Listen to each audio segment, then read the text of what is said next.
Mr. Chan, you are being charged with accessory to murder.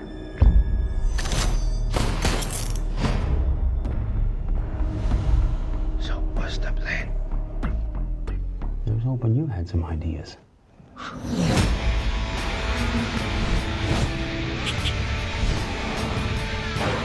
Open up.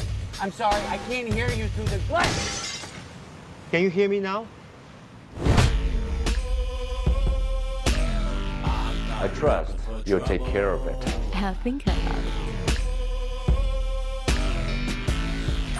I really miss my favorite uncle. It's not honorable to fight girls. Size D? Double D.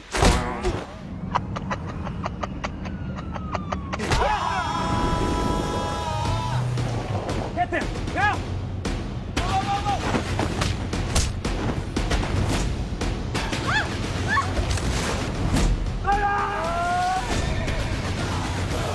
Oh, my mouth!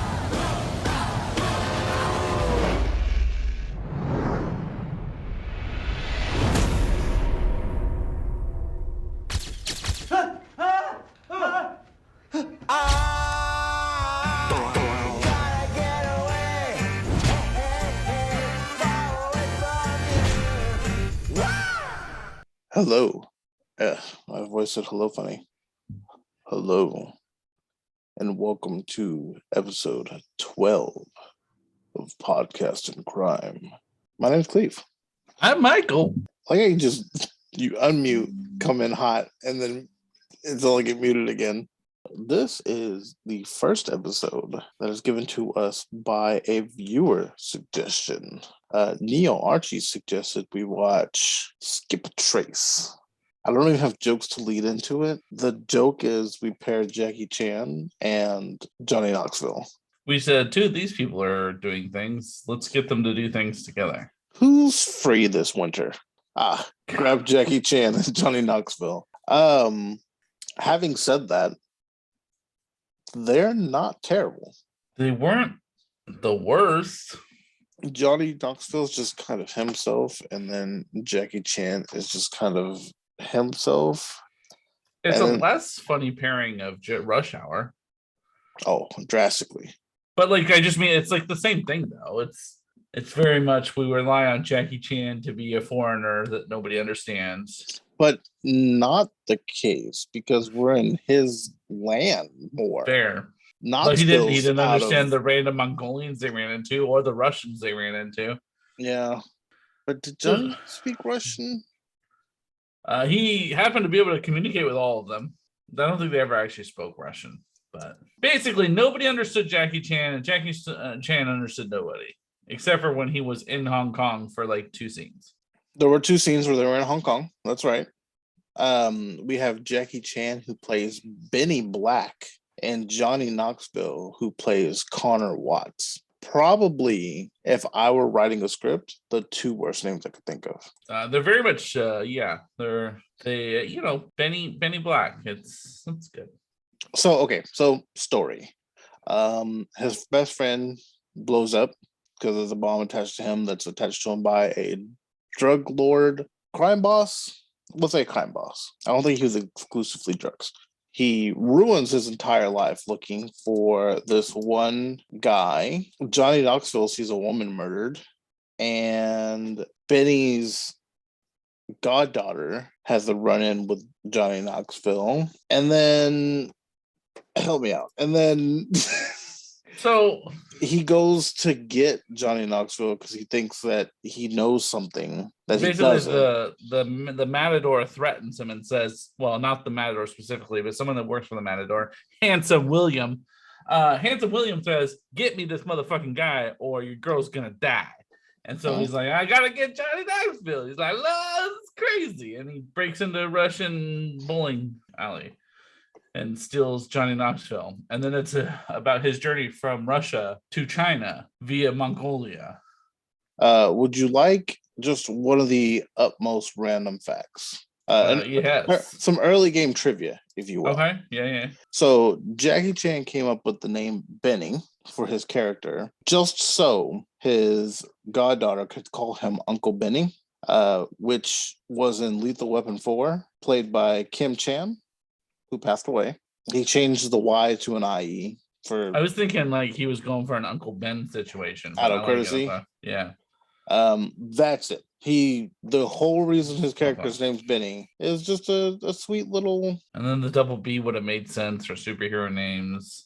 Benny Black, Uncle Ben. Not today. Did you notice it was made by 600 different fucking studios? Like every once in a while you get one or two, but I felt like I saw 7 or 8 studio. Yeah, I think it crossed some hands. Yeah, I mean it was like your basic movie. It wasn't bad. It wasn't like the worst film I've seen. I thought there would be more crime solving.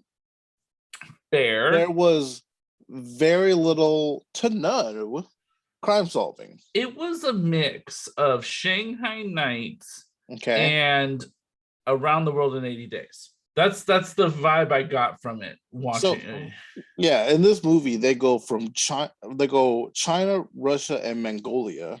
So 3 countries and 6 territories. Some of which I cannot say, but over. Like if they really traveled it, it's over the course of they gave 2,000 kilometers is the distance traveled. And some of it they did in a rickshaw. Yeah, they did. A motorized rickshaw. Beautiful shots though. Yeah. It was basically Johnny Knoxville and Jackie Chan just kind of seeing the world for a little bit. That's what the 80 day the Around the World in 80 Days came from. Like I don't remember if you ever saw. I don't know if you saw that movie, the remake with Jackie Chan and the bland white British guy. I can't think of his name. How dare you? His name is. You'll find out eventually, I'm sure. But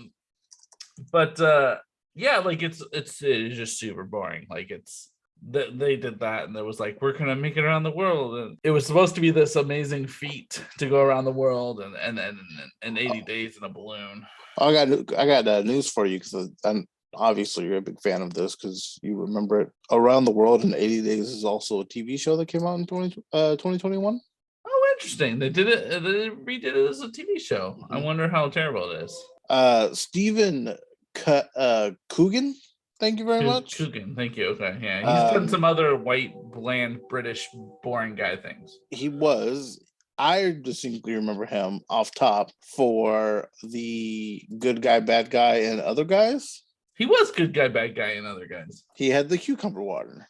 Yeah, he was the rich, terrible person. He does a very boring. Anyway, that's not what this is about. But yeah, he did the 80 days Around the World in 80 Days. It was very boring, but it was like comedy while they traveled the world. And that's kind of what the vibe was I got from Johnny Knoxville and Jackie Chan. It really was just like, hey, look, these are kind of funny things that we might get into. Yeah. Maybe a little dash of like Ace Ventura, Pet Detective. Okay. The second one. I have to say, the way we judge these movies, fucking terrible cop. Just terrible.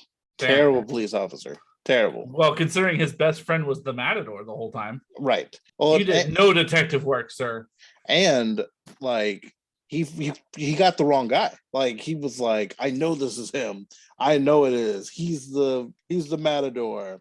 No, he wasn't. He wasn't the Matador at all. He sure wasn't.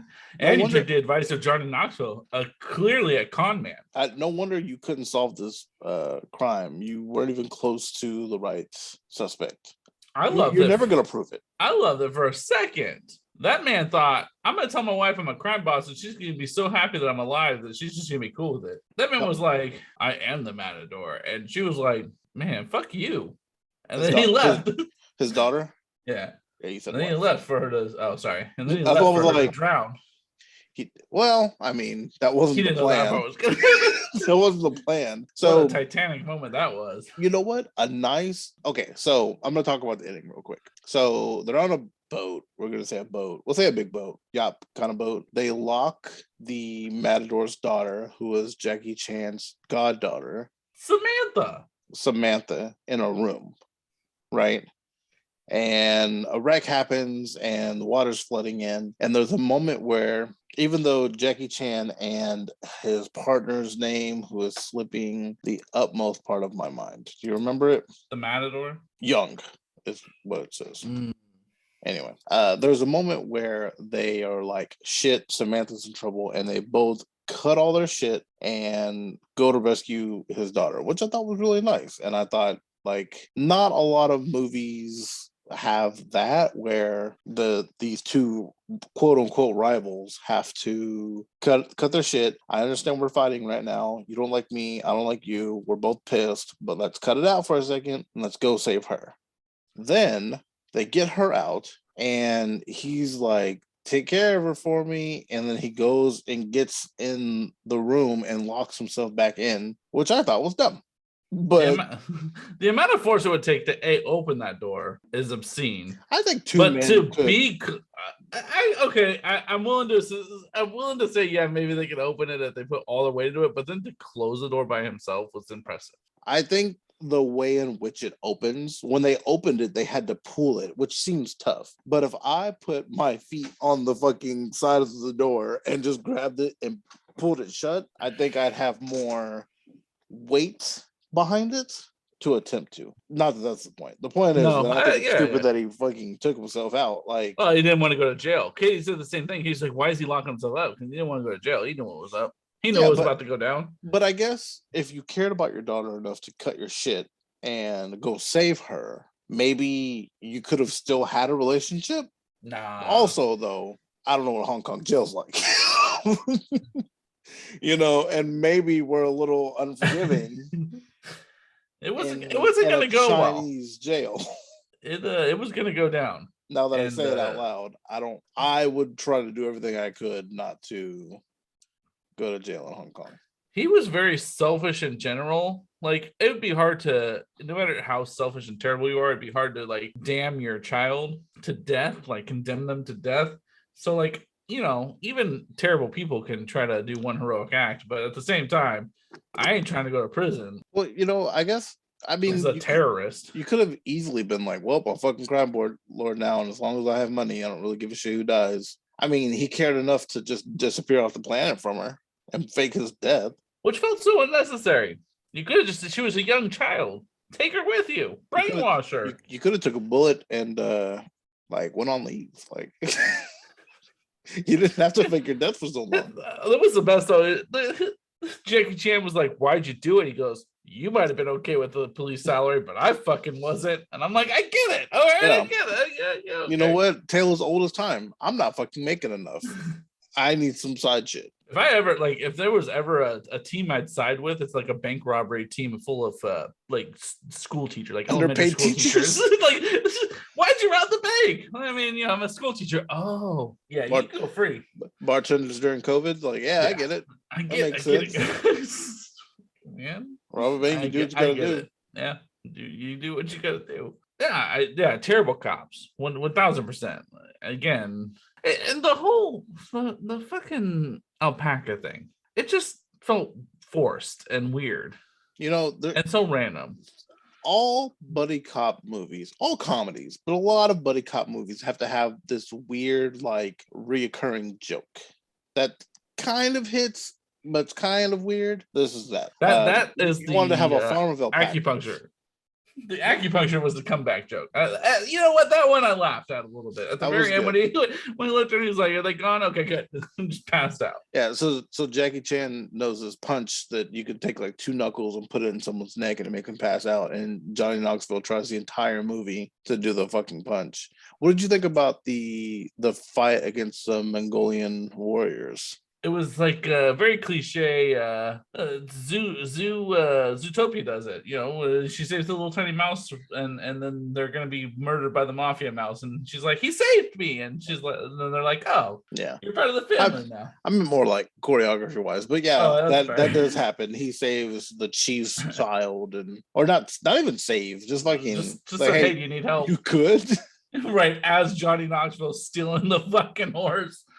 I mean, it was good. It was really the only big fight scene that was lots of choreographed. There was fighting. That one, and then there was the end factory fight where they're first in Russia and he first gets his hands on Oh, true. And then at Connor. the very end when he's running up and down the little slides where the stuff and the fat, yeah. How'd you feel about His partner, Eva Torres?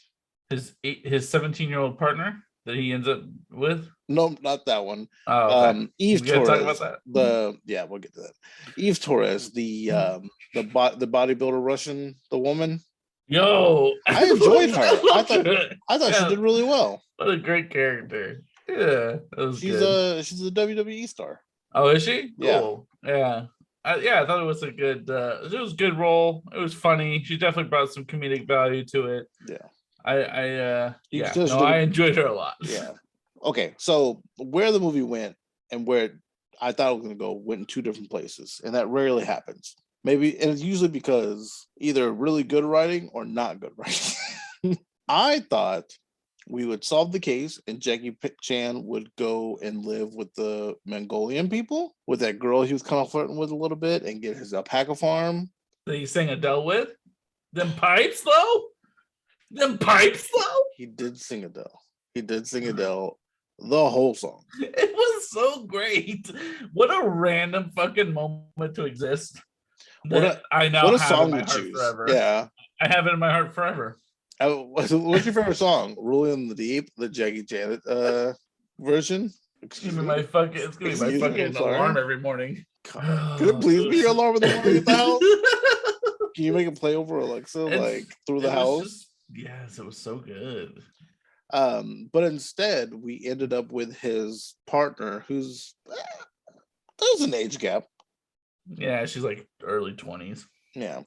Jackie Chan's easily in his late 50s, but whatever. Which we didn't establish any kind of relationship with, except for when they had to get back into Hong Kong and he asked her to go out to eat once. Because we see her in the beginning and we established nothing. No kind of interest whatsoever. But I guess that's the point. That's his thing, whatever. There was one more thing I was going to say. Benny says that he can't swim. Did you know Jackie Chan in real life cannot swim? Which is wild that the man who's most known for doing the most crazy shit on camera, doing his own stunts, which, by the way, Jackie Chan, Johnny Knoxville did a lot of his own stunts. I hope that Jackie Chan fucking egged him into that. Don't be no bitch. You did Jackass. I was watching a little bit of the commentary, and there was a part where they're at a fence, and Jackie Chan just kind of somersaults him over, and he fucking busts his ass. Not only did Knoxville do that, but Jackie Chan was on the spot, was like, "Hey, do you know how to do a somersault?" Johnny was like, "No, I do not." And he goes, "All right, well, just keep your legs together." Whoop! Flipped him over. I want to say it was Rumble in the Bronx that he had, during some random interview or something, had mentioned that he can't swim. It's just an old, I don't know, I've seen a lot of old school Jackie Chan movies that, he was a phenomenon when he was like, I do my own stunts. And then we learned, this is what they make Chinese actors go through in Chinese films. And whoa, it's a lot. And to be fair, it was him in the water. And he was really hanging on to fucking Johnny. I get it. And now you're in the age where it's I'm not going to learn now. Well, in the States, it's it's a luxury thing. You know what I mean? We look at swimming oh, I'm gonna go for a swim today. I imagine in China, it's not I'm just gonna go swim in the random ocean over there that's 100 miles away or whatever. Well, I live in. Or maybe I'm wrong. We live in North Texas, and my mindset was always man, I'd hate to need to swim and not know how. That's fair. Not necessarily the luxury, but I guess That's I just, fair. you know what? That's fair. I just don't fuck with water. How about that? I'm not going. It's really where I'm at. I know how to swim in an emergency situation. Not today, Satan. If I need to survive, I think I could figure it out. Other than that, I just don't fuck with water. Not water that's taller than me. Water's got scary shit in there, Grace. Water has scary shit. I wasn't. Now I think about it, the way it probably came out, I wasn't trying to say that China doesn't also swim. I mean, they have fucking Olympic swimmers. I just meant more I don't know, maybe in other countries it's not necessarily a luxury. You think about countries thing. That's I think of Kansas. For anybody in the States to understand, not a lot of water situations, right? Maybe there is. I don't fucking know about Kansas. We drove through it once together. God, I don't want to talk about it. How would you feel if instead of Johnny Knoxville, it was Sean William Scott? God, that fit perfectly. Yeah, That's what was the one he did with The Rock. the rundown. Yeah, it's the same thing, just without, with another comedic guest instead of fucking The Rock. And raised eyebrows. Oh, yo, if Jackie Chan could do the raised eyebrow, though, Yeah, it wouldn't have been bad. I didn't mind this movie. The movie also had a lot of culture behind it, which I really, really, really, really liked. That had to do with the other Chinese film studios that were involved in it, not the U.S. ones. Yeah, I know. Also, another funny joke that I enjoyed was the Russian nesting doll joke. Yo, I told Katie, I was laughing. She goes, "What? Why are you laughing so hard?" I was like, that was good. I can appreciate where we're coming from here. So Jackie Chan is fighting Eve Torres, and he blocks a punch with this huge Russian nesting doll. And when it breaks, there's another one underneath. And then, you obviously get the joke until it's like a little bitty small one in his hand that he's like trying to hide behind. It was good. It was a good joke. It was a solid joke in that solid fight. God, can you believe he's still doing all his own stunts and shit? Word. He's fucking old. Old as fuck. He's been doing it since 89. Him and Tom, the only two people I can think that are like through and through. Tom's jumping off buildings, breaking his leg, breaking his shit, still running. Jesus Christ! He's going to learn how to fly helicopters so that this is about. But here in Texas, he went to a pilot school to learn to fly a plane for that Mission Impossible 6 movie. Dedication is what it is. But as far as cops, Benny Black, not a great one. Terrible, not a good one. Terrible. His partners, however, they can keep their badges. Yeah, they did fine for the assignment they were given. They listened to him and in fact showed up with backup when he didn't ask for it. Benny only figured out what it was when they were like, hey, here's what we're doing. Like, not a moment sooner did Jackie Chan understand that his partner was the Matador. Not even like, that seemed like something my partner would do. Nothing, absolutely nothing. Not a thing. Did you see it coming, the partner thing? I thought it was going to be the boss. I didn't see the partner. I knew the boss was crooked pretty early. The moment they were like, go to him, it's like, don't go to that guy. He's a fucking crook. Yeah, no, I assumed it was going to be the boss in the end, but it ended up being the friend. Hey, man, they did a pretty good job of convincing me he was fucking dead because he blew up. Yeah. I mean, I don't know. I guess I would have liked for them to have also given us some clues. Maybe we could have seen it. Yeah. Did you what's his name? Handsome Willie? What was his name? Handsome William? Yeah. Yo, when they showed his name, I was like, fuck yeah, that's a solid name. Hollywood debut for Handsome Willie. Yeah, no, it was solid. I would appreciate all of everything that happened. It wasn't a bad movie. Also, it just was an okay movie. I wouldn't be like, hey, have you seen SkipTrace? You didn't see it. Right. It's never one that I would ever advise anybody to watch. But if you happen to be flipping through TNT and it was on, I'm not going to say, hey, you're going to have a bad time. You're in for what you're in for. It's fine.